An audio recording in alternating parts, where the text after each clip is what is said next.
Right, okay. I used to work at a fast food place, and being one of the only people there who had worked there for more than 2 months, I was almost always on headset because I was able to know the menu the fastest, know what they wanted the fastest, and also make drinks at the same time. And don't get me wrong, there were other people that could do that too, but usually I was the only one there that could do that. So I was almost always on headset, and they didn't ever bother to train anybody else to do it because why not? They had me, right? And by the way, headset, if you've never worked a fast food job, headset really sucks, especially if you go day after day doing it and you never get a chance to work the upfront register instead. I miss those days whenever I was new too and all I had to do was do the upfront register. But anyways, I was working the headset every day, and one of the most frustrating things about working the headset is people in the car who just assume that you can always hear what they're saying. And I know most of you have been through a drive-thru before, right? That sound coming from the person is already muffled as it is, and they have a very specific mic put right in front of their mouth. I don't know why you expect it to be better quality if you're talking through a car into a really broad mic. I mean, it's understandable, obviously, otherwise people wouldn't know your order a lot of the time, but it's not the best quality, so you can't expect to be in the back seat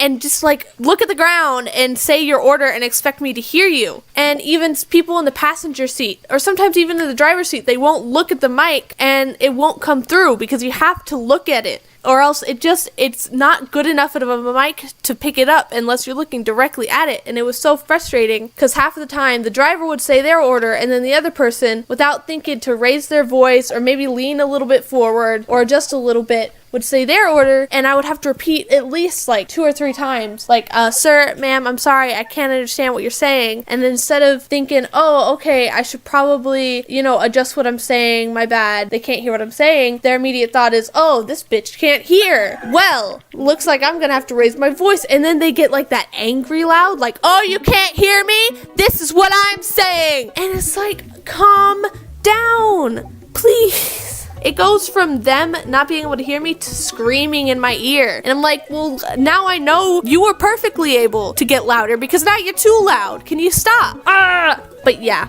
that's the problem with drive-thrus and stuff like that. And have you ever worked with someone at a fast food place who like took it too seriously? Like, we are at a fast food place. It is not the most important thing in the world. Like, I used to have to work with this girl. Luckily, they scheduled us different because, man, I could not stand her. But I would always work headset, and she would always get mad, like, oh, they said something else, and then I was like, no. And when you're in the back, you're supposed to kind of be listening, but sometimes you can't always actively listen to our conversation because you're busy making the food. There's a speaker back there so they can hear what the other person is saying. And this one girl, she used to always argue with me, be like, no, she wanted something else. And people in the drive-thru, they change their mind a lot. They'll say one thing, and then right at the end, they'll be like, oh, wait, no, I changed my mind. I want this instead of this. And that's fine, because after a while of ordering and look at the menu, you might find something better. And so we'll talk it out, or sometimes there will be an issue, and then we'll talk it out. And sometimes those little talk it out, you don't hear it. So she only heard the initial thing. So every single time there was an order changed, I tried to explain to her, like, no, I talked to the person, and she would always make it anyways. And then whenever the manager came over, like, why do we have all this extra food? Then she would be like, because she got the order wrong. Like, what? No, I tried to tell you not to make it. That's not what they wanted. Because even though I put the order through right, she would always look at me as soon as I put the order in and come to the front window and say, no, that's not what they wanted. Like, bitch, who the fuck took the order? Also, yeah, I'm cursing now because I realized that I'm not monetized, so I have nothing to lose. But yeah, one of the good things about working at drive-thru though is because I don't know if this is just like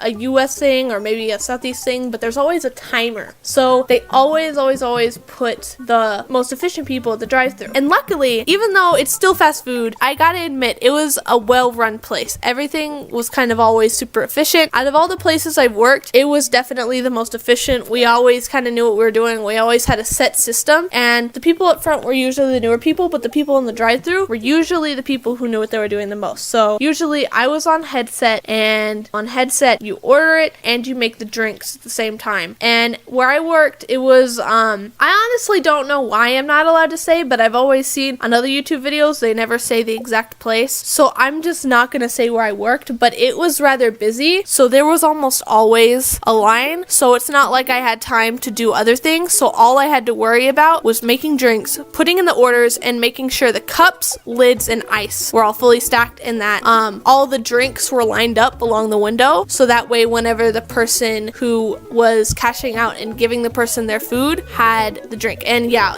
we didn't have a 2-window thing. We had 1 window, and that window was just kind of pretty big, so there was more than enough space for 2 people on both sides. It wasn't cramped at all. So yeah, I made the drinks, and then I lined it up for her to just grab it. And there was always a line wrapping around. Sometimes there wasn't, but that was like maybe a total of 15 minutes every shift, depending on the day. Maybe more, maybe less, but that's about an average. So yeah, it was a pretty busy place, so that's all I had time to worry about, and I was just going through car after car after car. And the one good thing is we always had it together, and the cooks working the drive-thru were also the most experienced, so it was always, as soon as I was ordering it, they were making it, and then we bagged it, and then we got it out. So it was, you can always have that frustration of, this worker doesn't know what they're doing, and this worker is frustrating or new or whatever. The new people we never had to work with, because it was a pretty big fast food restaurant. So we had 2 separate little kitchen areas. We had one strip for the people who were working up front and the people who were up front, and we also had a strip for the drive-thru back workers and the drive-thru front workers. And I'm not trying to say that, oh my god, we were like so much, but it was just, sometimes it can get really frustrating whenever you're trying to go home, and in order to go home you have to finish what you're doing so you can watch your Netflix show, and everyone else is just kind of goofing off waiting for you to do it, versus everyone else getting it done and getting to go home 30 minutes after the store closes. And yeah, I usually work nights, so the store closed, and everyone up front had to clean the up front, and everyone out back had to clean the back, and we worried about each other's jobs. And so whenever I used to work up front, everyone was really lazy and goofing off, and so it would take literally 2 hours to get home, and once I worked drive-thru, it took me about 30 minutes each time to go home. And it wasn't because it was less work, it was because we all wanted to go home too. It was great.